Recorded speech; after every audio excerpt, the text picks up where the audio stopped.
My neighbor claimed my driveway was technically on his land and started parking his car in it. When I confronted him, he smirked, "Prove it."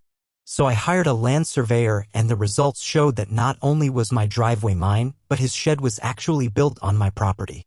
When I handed him a legal eviction notice for his own shed, his jaw dropped. Hey Reddit. First time posting here, and honestly, I wish I didn't have a reason to. But I do. So here we go.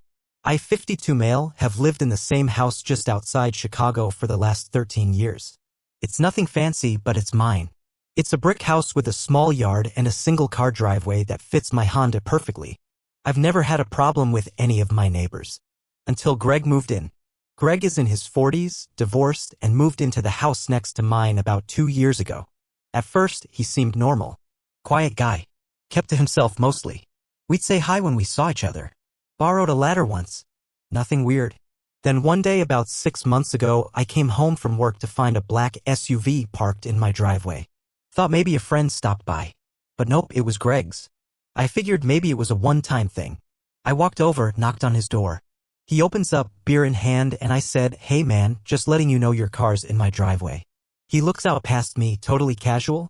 "Yeah, had some people over. Parking's tight on the street." "Hope that's cool." I told him it wasn't. "It's my only spot and I don't want to park on the street, especially in winter." He gave me a lazy nod. "All right, won't happen again." It happened again. And again. I started coming home to find either his SUV or one of his friend's cars parked in my driveway. Sometimes for hours. Once overnight. I knocked every time. I asked politely. I even tried leaving notes. The responses started getting snarkier. "It's just a driveway. You weren't even home, so what's the big deal?" I thought neighbors were supposed to help each other out. Eventually, I lost my patience. One Saturday morning, I found his car in my spot again. I knocked harder than usual. He opened the door, shirtless, drinking coffee like he had all the time in the world. I said, "We've talked about this. I don't want your car in my driveway. Period." That's when he gave me this smug little smile and said, "You know, funny thing, I had a survey done a while ago. Technically, your driveway's on my land." I froze. "What are you talking about?" He shrugged like it was no big deal. "The property line's not where you think it is. You're basically parking on my side. So really, you should be thanking me for letting you use it at all." I asked him if he had any paperwork to back that up. He smiled again and said, "Prove it." That was it for me. I was done asking nicely. The next week, I called a professional land surveyor. Not cheap, but at this point I wanted facts. Not Greg's smug attitude. The guy came out, did his work, marked the lines with flags and everything. Took a few days to process everything. When I got the report back, I was honestly ready to just confirm the driveway was mine so I could shut Greg up. But what I wasn't ready for was what else the survey showed. Not only was my driveway 100% on my land, not even close to the line, but Greg's shed, the one he built behind his garage last year? Yeah. That thing was over 3 feet onto my property. Let me repeat that. The guy who told me my driveway was on his land had a shed built partially on mine. I was stunned. The irony was wild. The guy who kept saying "prove it" was the one in violation the whole time. I didn't go over right away. I took a few days to read everything over. Called my attorney just to be sure. He confirmed. That shed is trespassing on my land. I was completely within my rights to make Greg remove it, or even take legal action. Now, I'm not a vengeful guy by nature, but something about the way Greg had treated me, acting like he was doing me a favor by letting me use my own driveway, made me want to handle this the right way. Legal. Formal. No yelling. No drama. Just action. I printed the survey, highlighted the encroachment, drafted a notice, and knocked on his door. He answered. Same smug face. "Here to apologize," he said. I handed him the papers. "Survey results. My driveway's mine. Your shed's not." He frowned, took the papers, started flipping through. His face went from smug to confused to pale. This can't be right," he muttered. "It is," I said. "Your shed is 3 feet onto my land. You've got 30 days to take it down. If not, I'll file with the county and take it down myself." He looked like I punched him in the gut. "You serious?" "Dead serious." Then he tried to argue. Said it wasn't fair. Said the previous owner never complained. Said it wasn't hurting anyone. I told him, "You're the one who made this about property lines. You told me to prove it." I did. I didn't raise my voice. I didn't gloat. I just turned around and walked home. That's where we're at now. Greg hasn't moved the shed yet, but the clock's ticking. If he doesn't do something soon, I will. So yeah, things didn't calm down after I gave Greg the 30-day notice. If anything, they got worse. At first, he acted like he was going to comply. A few days after I handed him the paperwork, I saw him out by the shed, measuring stuff, pacing around with his phone. He had that same angry, confused look on his face, like he still couldn't believe it. But he didn't say anything to me. Then a week passed. Nothing changed. 2 weeks? Still nothing. At this point, I figured maybe he was dragging his feet, trying to buy time. So I sent him a reminder. Printed copy. Taped to his front door. Polite. Firm. Clear deadline. That same night, I heard loud knocking on my door around 9 p.m. I opened it to find Greg standing there, red-faced, clearly drunk. "You think you're gonna bully me off my own land?" he barked. I didn't say anything. I just stared at him. "You think you're better than me? Ha!" He stepped forward like he wanted to come inside, but I blocked the door with my foot. I said, "You're drunk. Go home. This is over." He laughed bitterly. "You have no idea who you're messing with." I shut the door in his face. The next morning, I called my lawyer and reported what happened. They told me to start documenting everything. Every word, every visit, every threat. So I bought a cheap security camera and mounted it over my garage, pointed at the driveway and part of the backyard where the shed sat. Good thing I did, because a few nights later, I caught Greg walking around the edge of his property with a flashlight, pacing back and forth like he was trying to figure something out. At one point, he stood just at the corner of my yard and stared at my window for a solid minute. I didn't call the police, not yet. I figured he was still stewing, and I didn't want to escalate things unless I had to. Then things got weird. About 3 days after that night, I came home to find deep scratches on my car, long, deliberate scrapes across the driver's side door, and a key gouge right under the side mirror. My heart sank. I knew it was him. I checked the camera. Nothing caught directly. He must have done it early in the morning before the motion detector kicked in. But the timing? Too perfect. Too suspicious. I called the cops. They came, took a report, but without video or witnesses, not much they could do. I gave them Greg's name anyway, just so it was on record. That night, I installed 2 more cameras. One facing the street, and one pointed straight at his shed. At this point, I was done playing games. I called the county inspector and reported the encroachment officially. Sent them the survey. Filed the paperwork to start the process of removal through local ordinance if Greg didn't do it himself. A week later, he got a certified letter from the county. That's when the yelling started. For 3 nights straight, Greg stood in his backyard, ranting on his phone at someone.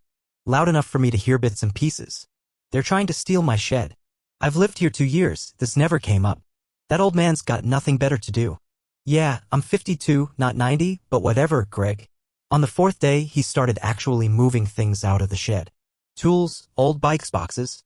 I thought maybe it was finally over. Then the twist came. That Sunday morning, I got a knock on the door. This time it wasn't Greg. It was a guy in a polo shirt and khakis, holding a clipboard. "I'm with Alpine Property Solutions," he said. "Greg asked us to perform a counter-survey. Mind if we accessed the side yard?" I paused. "You're doing what?" He showed me the work order. Greg had hired his own surveyor to try and disprove mine. I told him he could go ahead, but I was going to be recording everything. And I let my own surveyor know. The Alpine guys came back 2 more times over the next week. At one point, I noticed they were digging around one of the old property line markers. I took photos, called the county again. They said if anything's being tampered with, they'll get involved. Then Greg did something really bold. He posted a sign on the side of the shed. Big, ugly, hand-painted words, "Not trespassing, legal property." He also started leaving his garbage cans just over the property line, like it was some sort of passive-aggressive marker claiming his ground. At that point, I'd had enough. I filed for a temporary court order. With the survey results, the footage, the police report, the property record, everything. The court date was set for the following month. Now Greg's panicking. His shed is half empty. His trash is on his side. His SUV hasn't been in my driveway once. But I've got the cameras still rolling and I'm not backing down. Not after everything. And the craziest part? Just last night, I saw Greg talking to a woman out front. Real estate agent. He might be trying to sell. But if he thinks I'm going to let him walk away from this mess without finishing it properly, he's dead wrong. About a week before our court hearing, I started noticing some strange stuff. Flyers in my mailbox. Not just mine, a few of the neighbors too. Cheap-looking printed papers with big bold letters. Is your land really yours? Don't trust outdated surveys. Know your rights. There was even a website link at the bottom. Looked like something Greg threw together using a free site builder.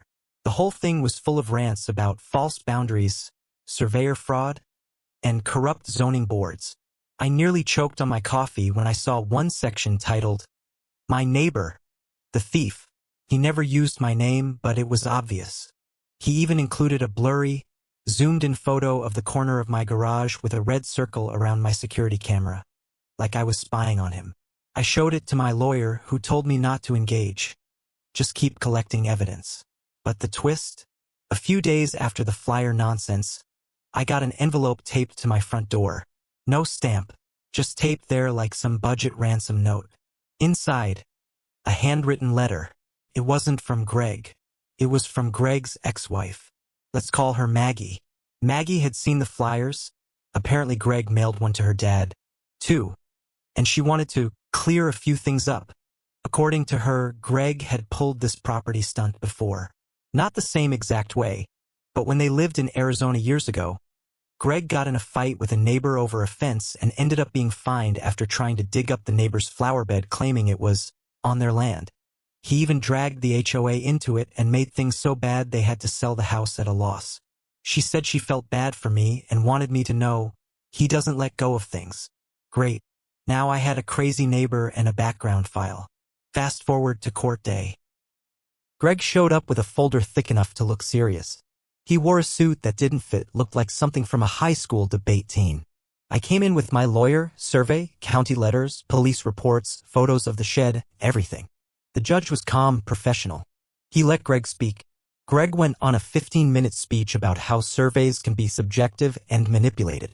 He tried to argue that my survey was invalid because the markers were rusted and not visible to the naked eye, whatever that means. He even tried to hand over one of his flyers as evidence. My lawyer didn't even have to do much. The surveyor's documentation was solid, the county backed it, and the photos made it clear. That shed? 100% on my land. The judge ruled that Greg had 30 more days to remove the shed. No exceptions. After that, I'd have legal permission to take it down myself and charge him for the cost. Now here's where it took another wild turn. Later that week, a U-Haul truck pulled up to Greg's driveway. Thought maybe he was moving. But no, he was rebuilding. He tore off the side of the shed that sat over my property and tried to rebuild the whole thing at a slanted angle to keep it on his side. No permits. No warning. Just started sawing wood at 7 a.m. on a Saturday like it was a school project. I called the city immediately. Within 2 hours, an inspector showed up and shut it down. No permit. No plan. No dice. And the cherry on top? The inspector found out the original shed didn't meet zoning rules anyway. Wrong distance from the fence. Wrong height. Too close to the utility box. Basically, it never should have been there to begin with. Greg got slapped with the fine. That's when things got quiet. Too quiet. No flyers. No yelling. No trash on my side. Then one night, around 2:30 a.m., I heard a noise out back. Not loud, just something metallic scraping. I checked my camera feed. Greg was out there. With the sledgehammer. I couldn't believe it. He was smashing the remaining part of the shed. Alone. Shirtless. Like some maniac. I didn't call the cops this time, I just saved the footage. By the next morning, the shed was gone. Every nail, every board. All of it. Vanished like it never existed. But don't think the story's over. Because this morning, I got a letter. It's from Greg's lawyer. Apparently, Greg is now claiming emotional distress. Saying I harassed him with cameras, intimidated him with legal threats, and created a hostile living environment. I passed it straight to my attorney, who actually laughed. Greg might have finally torn down the shed. But he's clearly not done trying to drag this out. So, after months of tension, court dates, surveys, Letters, flyers, late-night hammering, and a shed being taken down in the dead of night. You'd think the drama was over. But no. Greg decided to file a claim of emotional distress against me. Said I'd harassed him, ruined his reputation in the neighborhood, and weaponized the legal system. My lawyer wasn't worried. I wasn't either. The evidence was solid. But still, it pissed me off that after everything, he still saw himself as the victim. The hearing was scheduled for a Monday morning in a small county courtroom. I showed up with my lawyer, folder in hand, wearing the same gray shirt I always wear when I don't want to think about clothes. Just as we sat down, I noticed something strange. There were people in the courtroom gallery.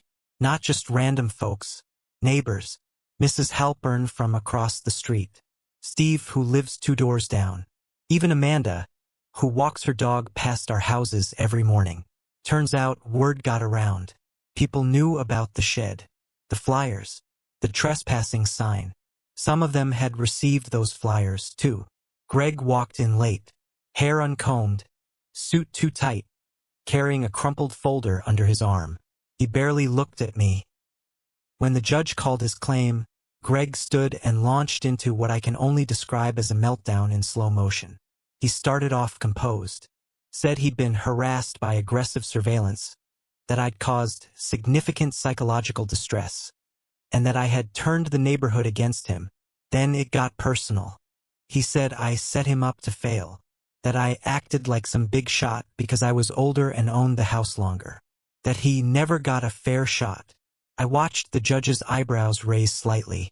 Then came the twist I didn't see coming. Greg suddenly started crying. Full-on, voice-cracking tears. Said he was alone. That the shed was the only thing he'd ever built by himself. And that every time he looked out the window, he saw how much he'd lost. I didn't move. I didn't say a word.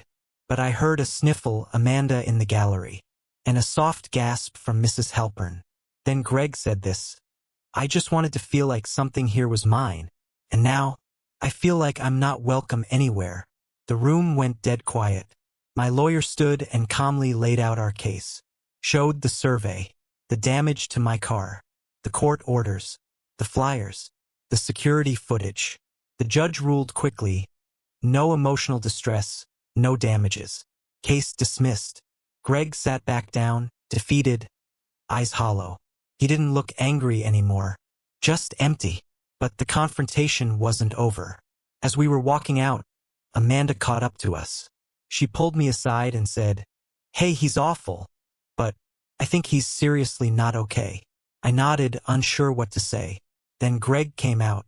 We made eye contact. He walked up to me, slow, like every step hurt, and for the first time since the started, he spoke softly. "I shouldn't have done all that," he muttered. "I thought I was defending myself, but I was just making it worse." I didn't respond right away. I wanted to scream at him, tell him about the scratches on my car, the stress, the nights I lost sleep, the petty mind games, but I didn't. Instead, I said, "You had every chance to fix this. You chose not to." He nodded. "I know." Then he walked away. Later that week, I saw a for sale sign in his yard.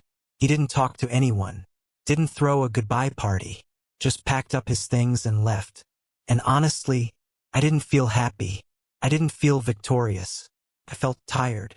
The neighborhood is quiet now, peaceful. Amanda still walks her dog. Steve waves when I take out the trash. Nobody mentions Greg. But sometimes, when I pull into my driveway and look over at where that shed used to be, I don't feel proud. I feel sad that something as stupid as a few feet of land caused so much pain. If there's one thing I've learned, it's this: boundaries matter. Not just fences and survey lines, but emotional boundaries, respect, communication. That stuff matters more than a pile of lumber or a concrete driveway. I didn't ask for this fight, but I finished it. And while I wish it hadn't gone that far, I'm not sorry I stood up for myself. Because at the end of the day, no one has the right to claim what's yours.